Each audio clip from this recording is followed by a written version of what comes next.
আপনার আব্বার জন্য দোয়া করবেন। আব্বা অনেক মাধুর হয়ে গেছেন, 12 বছর, গত 29শে জুন 12 বছর পূর্ণ হলো। আব্বার বয়স এখন 84, হার্টে 5টা রিং করানো, ডায়াবেটিক আছে 42 বছর।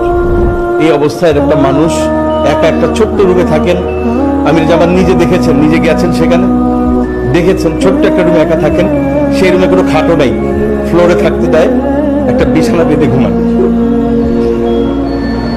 তো আমরা আমাদের কষ্টের কথাগুলো আল্লাহ রাব্বুল আলামিনের কাছে জানিয়েছি। দুনিয়ার কারোর প্রতি আমাদের কোনো ক্ষোভ নাই, রাগ নাই, অভিমান নাই। আমাদের সমস্ত কষ্টের কথা আমাদের মালিকের কাছে নিবেদন করেছি। মালিকের পক্ষ থেকে যেটা ফয়সালা, ওটাই আমাদের জন্য চূড়ান্ত, ইনশাআল্লাহ।